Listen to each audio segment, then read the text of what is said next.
এই শোনো, তোমরা নাকি আবার ভারত বন্ধ ডাকতেছ? হ্যাঁ, 26শে নভেম্বর সারা ভারত বন্ধ। আচ্ছা বিকাশ, এই বন্ধের জন্য যে কত লোকের রোজগার বন্ধ হয় এইটা তোমাকে খেয়াল হয় না? লকডাউনের সময় যে এত মাস মানুষের রোজগার বন্ধ ছিল, তখন এ কথা মনে হয়নি? এই মাসে প্রায় 14 কোটি মানুষ বেকার হয়েছেন, তাদের রোজগার বন্ধ।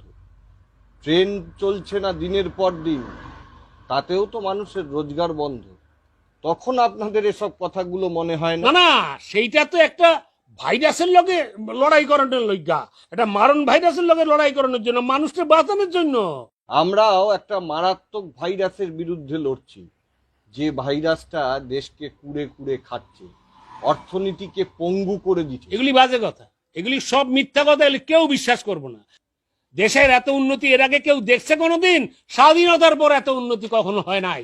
এইসব গ্যাস আর কেউ খাচ্ছে না কাকু। একজন গত 34 বছরে তৈরি হওয়া রাজ্যের সম্পদগুলো নতুন করে রং করে নতুন করে উদ্বোধন করছেন, আর আরেকজন গত 74 বছরে তিলে তিলে তৈরি হওয়া দেশের সম্পদগুলোকে বিক্রি করছেন, আর বিজ্ঞাপনে এগুলোকেই উন্নয়ন আর বিকাশ বলে চালিয়ে দেওয়ার চেষ্টা হচ্ছে।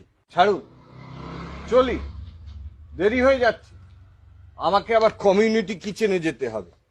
আরে দাঁড়াও দাঁড়াও, বলছি তোমাকে দাবিটা কি? একটা নয়, 7টা দাবি আছে আমাদের, শুনবেন? কও কও। আয়কর দাতা নয় এমন সব পরিবারকে মাসে 7,500 টাকা করে দিতে হবে। তাহলে তো আমি কিছু পাবো না, আমি তো আয়কর দেই, আমি রিটায়ার্ড গভর্নমেন্ট এমপ্লয়ি, আমার পোলা অমর, হ্যাঁ সেন্ট্রাল গভর্নমেন্টের এমপ্লয়ি, তাহলে তো আমাকেও কোনো লাভ নাই। আমরা প্রথমে গরিব মানুষের কথাই ভাবি। বেশ, তারপর কি দাবি আছে কও। এই পরিবারগুলোকে মাথা পিছু মাসিক 10 কেজি করে খাদ্যশস্য দিতে হবে, বিনা পয়সায়। হ্যাঁ, 15 লক্ষ টাকা করে দেওয়ার প্রতিশ্রুতি তো দিয়েইছিলেন। আর তখন তো সেই দলে আমি ছিলাম না। ঠিক আছে, কয়ে যাও, আর কি দাবি আছে? গ্রামীণ রেগা প্রকল্পে বছরে 200 দিনের কাজ নিশ্চিত করতে হবে, শহরেও এই প্রকল্প চালু করতে হবে। এতেও আমার কোনো সুবিধা নাই। আচ্ছা কয়ে যাও। সদ্য পাশ হওয়া 3টে কৃষি বিল অবিলম্বে বাতিল করতে হবে। আমার এইটাতে আপত্তি আছে, ওই কৃষি বিল যা হয়েছে সেইটাই থাকবে, পাল্টানো যাবে না। তাতে কৃষক মরবে, তাই তো?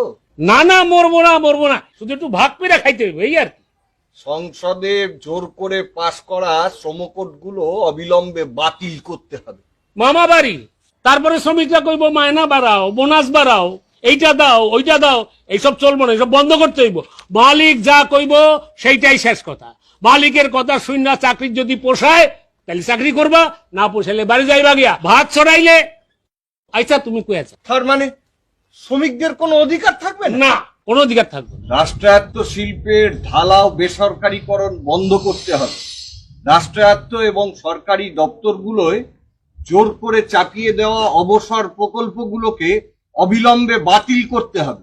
আরে এইগুলি সব বাজে কথা, সব রাষ্ট্রায়ত্ত শিল্পই থাকবো, শুধু ভালো করে পরিচালনা করার জন্য যা যা করতে হয় সেটা করবো। তাই নাকি কাকা?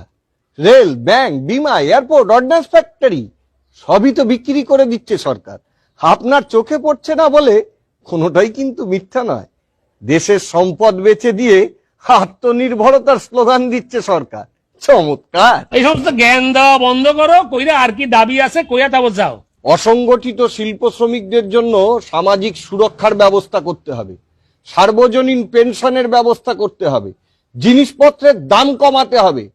80 টাকার পেঁয়াজ আর 40 টাকার আলু মানুষের পক্ষে কিনে খাওয়া সম্ভব হচ্ছে না কাকা।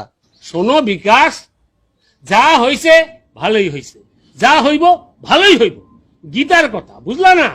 এই যে আমার পোলা অমর জব্বলপুরে কেন্দ্রীয় সরকারি সংস্থায় চাকরি করে, ওর কিন্তু কোনো অভিযোগ নাই, ওর কোনো অসন্তোষ নাই, দিব্যি চাকরি বাকরি করতেছে, খাইতেছে। ও তোমাকে এই সমস্ত হুল্লোড়বাজির মধ্যেও নাই। শোনো, এইসব হুল্লোড়বাজি বন্ধ করো, বন্ধ করো, বন্ধ কইরা বাড়ির যাও, যাও বাড়ির যাও। বাড়ি যাচ্ছি না কাকা, শ্রমজীবী ক্যান্টিনে যাচ্ছি, চলি। শালা শয়তানের বাচ্চা শয়তান, শ্রমজীবী ক্যান্টিন বানাইতেছ, যেদিন দিমু আর একটা ঠ্যাং ভাইঙ্গা সেদিন বুঝবা। দাঁড়া, 21 সালটা আইতে দে।